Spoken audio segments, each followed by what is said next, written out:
আসসালামু আলাইকুম। Education news agent এর পক্ষ থেকে সকলকে অভিনন্দন এবং শুভেচ্ছা। আশা করি সকলেই ভালো আছেন। আবারও চলে এলাম আপনাদের মাঝে শিক্ষার আরেকটি আপডেট সংবাদ নিয়ে। বেসরকারি শিক্ষক নিবন্ধন বিধিমালা অনুযায়ী ১১ সেপ্টেম্বরের মধ্যে বেসরকারি শিক্ষক নিবন্ধনের লিখিত পরীক্ষার ফল প্রকাশের কথা ছিল।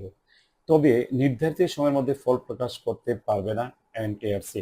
বিস্তারিত জানতে ভিডিওটি শুরু থেকে শেষ পর্যন্ত সাথে থাকুন। আর আপনি যদি আমার এই চ্যানেলে নতুন হয়ে থাকুন তাহলে অবশ্যই আপনাকে অনুরোধ করব চ্যানেলটিকে সাবস্ক্রাইব করে রাখার জন্য, এই ধরনের শিক্ষামূলক ভিডিও পাওয়ার জন্য। আর যারা ইতিমধ্যে চ্যানেলটিকে সাবস্ক্রাইব করেছেন তাদেরকে অসংখ্য ধন্যবাদ।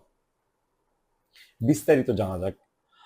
সেপ্টেম্বরের শেষেও 18তম শিক্ষক নিবন্ধনের ফল প্রকাশ নিয়ে সংখ্যা দেখা দিয়েছে। দ্য ডেইলি ক্যাম্পাস পত্রিকায় প্রকাশিত এমনটি হেডলাইন আজকের এই পত্রিকায়। আগামী সেপ্টেম্বর মাসের শেষ দিকে 18তম শিক্ষক নিবন্ধনের লিখিত পরীক্ষার ফল প্রকাশ করা হবে বলে আশা বেসরকারি শিক্ষক নিবন্ধন ও প্রত্যয়ন কর্তৃপক্ষ এনটিআরসি কর্মকর্তাদের।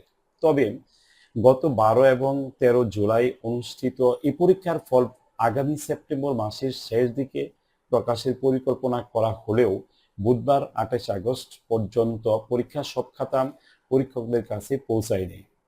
এনটিআরসি এর কার্যালয় থেকে পরীক্ষকদের খাতা নিয়ে দেখা যায় আরো বেশ কিছু খাতা এদিন দুপুর পর্যন্ত এই কার্যালয়ে ছিল। তাই সেপ্টেম্বরের শেষেও পরীক্ষার ফল প্রকাশ করতে সংখ্যার সৃষ্টি হয়েছে।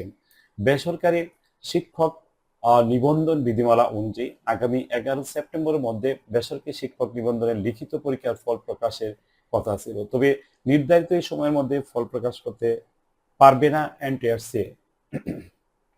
সরকার পতনে ঢাকা 18তম শিক্ষক নিবন্ধন লিখিত পরীক্ষার প্রকাশ পিছিয়ে যাচ্ছেন। এ বিষয়ে জানতে চাইলে এনটিআরসির পরীক্ষা ও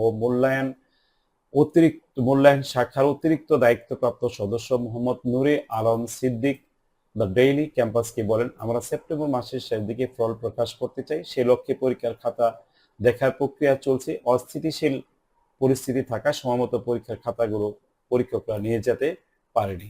ধন্যবাদ জানিয়ে শেষ করছি আজকের বারের মতো। আবারও দেখা হবে আপনাদের সাথে এ ধরনের ভিডিও নিয়ে। সে পর্যন্ত ভালো